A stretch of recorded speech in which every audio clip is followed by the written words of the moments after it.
আসসালামু আলাইকুম রহমতুল্লাহ। সুপ্রিয় দর্শক, সম্প্রতি আমিরে জামাত ডাক্তার শফিকুর রহমান বলেছেন যে ষড়যন্ত্র করে আমাদের ভোটে হারানো হয়েছে, এতে অন্তর্বর্তীকালীন সরকারও জড়িত ছিল। আমরা নির্বাচন চেয়েছি, তবে আমরা নির্বাচনের নামে ষড়যন্ত্র চাই নাই। ষড়যন্ত্র করা হয়েছে, আমরা নিন্দা জানাই। ইন্টারিম গভর্নমেন্ট যাদের পরিচয় ছিল নিরপেক্ষ, দল নিরপেক্ষ, তারাও এই ষড়যন্ত্রে শরীক ছিল। নিজেরাই তারা স্বীকার করেছে ষড়যন্ত্র করে 11 দলকে হারানো হয়েছে। তারপরে এই রায় কেন মেনে নিলাম? অপরদিকে সাংবাদিক মুস্তাহিদ ফারুকি বলেছেন যে ইঞ্জিনিয়ারিং না হলে জামাতে ইসলামী এবার ক্ষমতায় যেত। জামাতে ইসলামী ক্ষমতায় যাওয়ার কথা ছিল, ইঞ্জিনিয়ারিং না হলে ক্ষমতায় যেত এবং বিপুল ভোটে বিপুল সংখ্যাগরিষ্ঠতা নিয়ে যেত। জামাতে ইসলামীদের অনেক নেতার সাথে আমার ব্যক্তিগত পরিচয় ছিল, এখন খুব বেশি নাই, একসময় ছিল। নিজামী সাহেব, কামরুজ্জামান সাহেব, কাদের মোল্লা সাহেব আমরা একসঙ্গে কাজ করেছি, মানে সাংগঠনিক কাজ করিনি, আমি সাংবাদিকতাই করেছি। এত বড় একটা পার্টি যেটা ক্ষমতায় যাওয়ার কথা ছিল, ইঞ্জিনিয়ারিং না হলে ক্ষমতায় যেত এবং বিপুল ভোটে বিপুল সংখ্যাগরিষ্ঠতা নিয়ে যেত। এদিকে আবার গোলাম মোল্লা রনি তিনি একটা ফেসবুকে পোস্ট দিয়েছে, আপনারা দেখতে পাচ্ছেন যে বট বাহিনী এবং ইউটিউবার নির্ভর জামাত এখন ঐতিহাসিক সংকটে পড়েছে। 1972 সালে জামাতিদের যে সম্মান ছিল তার এক ভাগও এখন নেই। তো দর্শক, আপনারা কি গোলাম মোল্লা রনির সাথে একমত কিনা? আর গোলাম মোল্লা রনি যে এই কথাটা বললো যে জামাতে ইসলামী নাকি ইউটিউব নির্ভর আর বট বাহিনীর উপর বলে নির্ভর, এরকম কথা বলছে। গোলাম মোল্লা রনি মনে করেছে যে শেখ হাসিনা আপা ফিরে আসবে, এই কারণে জামাতের বিরুদ্ধে তিনি আবার কথা বলা শুরু করেছে। আগে জামাতের প্রশংসা, মানে এই লোকটা কখন কি করে আমার বুঝে আসে না। তো প্রিয় দর্শক, আমিরে জামাত ডাক্তার শফিকুর রহমান যে কথাটা বলেছেন যে ষড়যন্ত্র করে আমাদের হারানো হয়েছে এবং অন্তর্বর্তীকালীন সরকারও এতে জড়িত ছিল, এই কথাটা আমিরে জামাত ডাক্তার শফিকুর রহমান বলেছেন গতকাল বুধবার রাজধানীর কাকরাইল জুলাই গণ অভ্যুত্থানের চেতনা গণভোটের রায় বাস্তবায়ন এবং জুলাই গণহত্যা ও মানবাধিকার অপরাধের বিচার এবং আমাদের বাস্তবতা শীর্ষক একটা সেমিনার হয়েছে। সেখানে প্রধান অতিথি হিসেবে উপস্থিত ছিলেন আমিরে জামাত ডাক্তার শফিকুর রহমান। সেখানেই তিনি এই কথাগুলো বলেছেন। তো দর্শক, আপনাদের সেই ভিডিওটা এখন দেখাবো। আপনাদের প্রতি অনুরোধ রইল আপনারা পুরো ভিডিওটা দেখে যাবেন। তো চলুন আমরা ভিডিওটা দেখে আসি। এখানে সংশোধনী কমিশন করার জন্য গণভোট হয় নাই। গণভোট হয়েছে দেশের পচা রাজনীতির আমূল পরিবর্তন সাধনের জন্য। আসসালামু আলাইকুম রহমতুল্লাহ। জনগণের গণরায় মেনে নেওয়ার দাবিতে আজকের এই জাতীয় সেমিনারের সম্মানিত সভাপতি, বীর মুক্তিযোদ্ধা ডক্টর কর্নেল অলি আহমদ বীর বিক্রম, এলডিপির সম্মানিত চেয়ারম্যান, মঞ্চে বসা সম্মানিত নেতৃবৃন্দ এবং বিশিষ্ট ব্যক্তিবর্গ, সুধীমণ্ডলী, সাংবাদিক বন্ধুগণ, আমরা বিরোধী দল দুটাকেই গ্রহণ করলাম, শপথ নিলাম। সরকারি দল একটা শপথ নিল, একটা দিল। দেরিতে এসে তারা ব্যাখ্যা দিলেন যে এই নির্বাচনী বৈতরণী পার হওয়ার জন্য তারা তখন সবকিছু মেনে নিয়েছিলেন। এটা আসলে তারা মনের দিক থেকে মেনে নেননি। রাজনৈতিক দল কিংবা প্রতিষ্ঠানের পক্ষ থেকে জাতির সাথে যদি এই ধরনের তামসা এবং প্রতারণা করা হয়, তাহলে ভবিষ্যতে মানুষ রাজনীতিবিদদেরকে আর সম্মান করবে না, যে এদের কথার 2 পয়সার কোনো মূল্য নেই।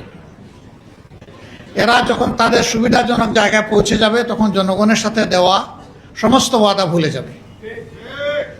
আমরা বিস্মিত হলাম, জাতীয় সংসদের মতো জায়গায় দাঁড়িয়ে প্রতারণার আত্মস্বীকৃতি সাক্ষী পাওয়া গেল। লজ্জা,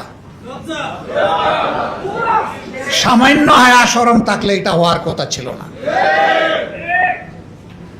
ভালো হয়েছে, জাতি চিনে ফেলছে। এখন আর অন্য কোনো ব্যাখ্যা দেওয়ার সুযোগ নেই। ওখানে যা বলা হয় কার্যকরীতে তা লেখা হয়ে যায়, ইতিহাসের অংশ হয়ে যায়, যদি এটা এক্সপাঞ্জ না হয়ে থাকে।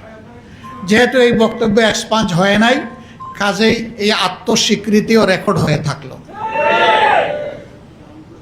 তারা এই সংসদে দাঁড়িয়ে বলেছিলেন জুলাই চার্টার একটা অন্তহীন প্রতারণার দলিল, আর এই সংসদেই দাঁড়িয়ে তারা আবার প্রমাণ করলেন তারাই জাতির সাথে অন্তহীন প্রতারণা করেছেন।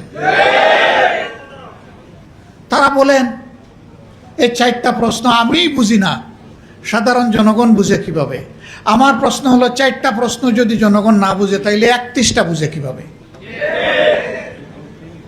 চারটা তো ছোট 31টার চাইতে, তাইলে 31টা বুঝে নাই জনগণ। সুতরাং জনগণকে আপনারা মূর্খ বলছেন, মূর্খ। আমরা এখানেও নিন্দা জানাই। জনগণের বিবেচনাবোধের উপরে যারা প্রশ্ন তুলে, বুঝতে হবে তারা গণতন্ত্রে বিশ্বাস করে না। গণতন্ত্রে বিশ্বাস করলে জনগণের বিবেচনাবোধের উপর প্রশ্ন তোলার কারো কোনো অধিকার নেই। এই কাজটা তারা অবলীলায় করেছেন। দুঃখ লাগে, আগেই বলেছি 17.5 বছর তারাও তো মজলুম ছিলেন, তাদেরও তো বহু লোক নিহত হয়েছে, গুম হয়েছে, পঙ্গু হয়েছে, জেলে গিয়েছে। হ্যাঁ, এইটা ঠিক যে সবাই জেলে যায়নি। যারা জেলে যায়নি, গুলি খায়নি, পঙ্গু হয়নি, যাদের আপনজন কেউ শহীদ হয়নি, তারা শহীদ পরিবারের হাহাকার বুঝতে পারবে না। আমরা দেখেছি 5 আগস্টের পর যখন প্রয়োজন ছিল শহীদ পরিবারের কাছে যাওয়ার, যারাই প্রয়োজনটা উপলব্ধি করেছে তারা শহীদ পরিবারের কাছে গিয়েছে। আর কেউ কেউ তখন থেকেই নির্বাচনের দাবি তুলেছে। শহীদদের রাত, তাজা রক্ত তখনও ভাসছে, মায়ের চোখে তখনও পানি নয়, রক্ত ঝরছে। সেই সময় তাদেরকে সান্ত্বনা দেওয়া, তাদের পাশে দাঁড়ানো, এই কাজটা না করে কিভাবে কিছু রাজনৈতিক দল তারা তখন থেকে নির্বাচনের জিকির তুলতে পারল? কাজেই তাদের কাছে তাদের আপন সঙ্গীদেরও রক্তের কোনো মূল্য নেই। যদি সে মূল্য থাকতো তাহলে আগে দেশবাসীর পাশে দাঁড়াতো।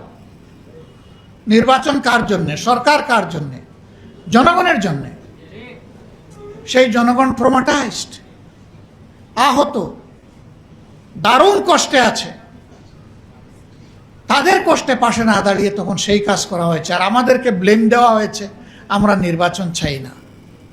নির্বাচন না চাইলে পরে নির্বাচনে অংশগ্রহণ করলাম কিভাবে? সম্মানিত বন্ধুগণ, আমরা নির্বাচন চেয়েছি, তবে আমরা নির্বাচনের নামে ষড়যন্ত্র চাই নাই। ষড়যন্ত্র করা হয়েছে, আমরা নিন্দা জানাই। ইন্টারিম গভর্নমেন্ট যাদের পরিচয় ছিল নিরপেক্ষ, দল নিরপেক্ষ, তারাও এই ষড়যন্ত্রে শরিক ছিল, নিজেরাই তারা স্বীকার করেছে। ষড়যন্ত্র করে 11 দলকে হারানো হয়েছে। তারপরে এই রায় কেন মেনে নিলাম? এখানে একজন আপা রিকনসিলিয়েশনের কথা বলে গিয়েছেন, ধৈর্যের কথা বলে গিয়েছেন, জাতিকে গৃহযুদ্ধ থেকে বাঁচানোর কথা বলে গেছে। 17.5 বছর পরে এই নির্বাচন নিয়ে ষড়যন্ত্রের ফসল হিসাবে যদি আমরা সেদিন রিভোল্ট করতাম, এই নির্বাচনের ফলাফল প্রত্যাখ্যান করতাম, তাহলে দেশে বিশৃঙ্খলা সৃষ্টি হলে এর শেষ কোথায় গিয়ে দাঁড়াতো কেউ জানে না। 11 দল দায়িত্বশীলতার পরিচয় দিয়েছে, কিন্তু সাথে সাথে 11 দল এটাও বলেছে নির্বাচনে এই ষড়যন্ত্রের ফল মেনে নিলেও আমরা গণভোটের রায়কে অগ্রাহ্য করতে দেব না। এ পর্যন্ত 10 থেকে 11 বার আমার কাছে ফর্মাল প্রপোজাল এসেছে যে আসেন আমরা সংস্কার করার জন্য, সংশোধনের জন্য একটা সংশোধন কমিশন করি। আমাদের পরিষ্কার জবাব, সংশোধনের জন্য কোনো কমিশন লাগে না। সংশোধনের জন্য সরকারি দল ট্রেজারি বেঞ্চ থেকে বিল আনতে পারে, বিরোধী দলও আনতে পারে। সেই বিল আসবে, ব্যাটিংয়ে যাবে, আবার ফিরে আসবে, তারপরে আলোচনা হবে, আলোচনার পর ভোটে যাবে, ভোটে যদি এটা গ্রহণযোগ্য হয় তাহলে পাশ হয়ে যাবে। এটার জন্য কোনো কমিশন লাগে না। এখানে সংশোধনী কমিশন করার জন্য গণভোট হয় নাই। গণভোট হয়েছে দেশের পচা রাজনীতির আমূল পরিবর্তন সাধনের জন্য, ফ্যাসিবাদের মূল কেটে দেওয়ার জন্যে। আমরা সেই সংস্কার চাই। বিএনপি ওয়াদার থেকে সরে গিয়েছে। আপনারা কি চান আমরাও জাতির সাথে বেইমানি করি? আমরা বেইমানি করতে পারবো না। আমরা জাতিকে কথা দিয়েছিলাম, আমরা সেই জায়গায় আছি এবং আমরা কনফিডেন্ট, আমরা গভীর আস্থাশীল। জনগণের 70% মানুষের দেওয়া এই ভোট বৃথা যাবে না, ইনশাআল্লাহ এটা বাস্তবায়ন হবে। আমরা সংসদের ভিতরে চিৎকার দেব, রাজপথে সমান তালে আমাদের আন্দোলন চলছে, আরও বেগবান হবে দিনের পর দিন। বৃষ্টি ঝড় সব কিছু উপেক্ষা করে এ পর্যন্ত বাস্তবায়ন হয়েছে। আল্লাহ তালার কাছে সাহায্য চাই, আগামীতেও যেন আল্লাহ আমাদেরকে সাহায্য করেন, আমাদের সমস্ত কর্মসূচি বাস্তবায়ন। এটা ঠিক, লোহা গরম হয়ে লাল হইতে একটু সময় লাগে, কিন্তু লাল যখন হবে তখন জনগণ হাতে মুগুর নিয়ে ঠিক মতোই পিঠাবে ইনশাআল্লাহ। আমরা দীর্ঘদিন একসাথে মজলুম ছিলাম, আন্দোলন করেছি, সংগ্রাম করেছি, নির্বাচন করেছি, সরকার পরিচালনা করেছি, রাজনীতি করেছি, কিন্তু এখন আমাদের কোনো কোনো বন্ধুর ভাষায় বক্তব্যে মনে হয় তারা জীবনে আমাদেরকে কোনোদিন দেখেন নাই।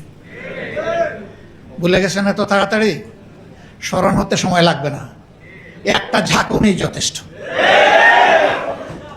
আমরা বলবো আমরা মান অভিমান ছেড়ে দিয়ে জনগণের রায়টাকে সম্মান করি। সংসদের ভিতরে বলেছি যদি এটা সম্মান করেন তাহলে এই সংসদ সম্মানিত হবে,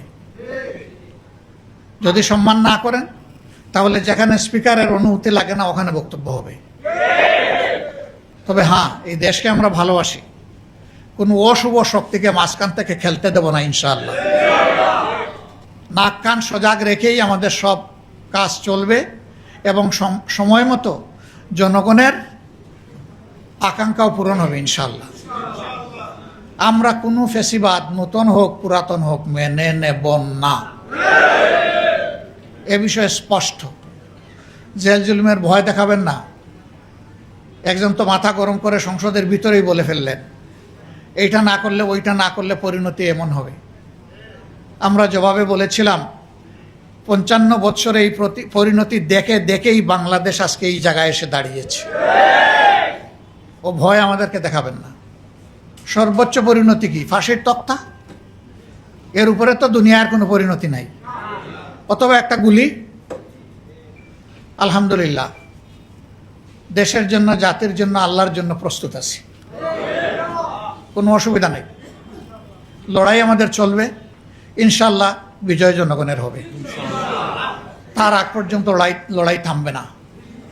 আমাদের আলোচনা চলবে, কথাবার্তা হবে, ন্যায্য কাজে সরকারকে সহযোগিতা করব, কিন্তু জনগণের অধিকারের ব্যাপারে এক চুল পরিমাণ ছাড় দেওয়া হবে না। এই জায়গায় কোনো কম্প্রোমাইজ নাই, এটা চলতেই থাকবে। সম্মানিত বন্ধুগণ, আজকের এই সেমিনারের মধ্য দিয়ে আমরা এই বার্তাটাই জাতিকে দিতে চাই যে হে জাতি, আপনাদের রায়ের আমরা অপমান সহ্য করব না। আপনাদের রায়কে সম্মানিত করার জন্যে আমাদের লড়াই চলছে এবং আমরা আপনাদেরকে নিয়েই বিজয়ী হব, আপনাদের জন্য বিজয়ী হব, বাংলাদেশের জন্য বিজয়ী হব। আমাদের দেশ বাংলাদেশ, আমাদের কোনো মামু বাড়িও নাই, আমাদের কোনো পিসির বাড়িও নাই। এই বাংলাদেশ নিয়েই বাঁচতে চাই, এই বাংলাদেশ নিয়ে এগিয়ে যেতে চাই। যুবকদের স্বপ্নের বাংলাদেশ তাদের হাতে তুলে দিতে চাই। জুলাই যোদ্ধাদের নিয়ে যে বাড়াবাড়ি করা হচ্ছে, আপনারা সংযত হন।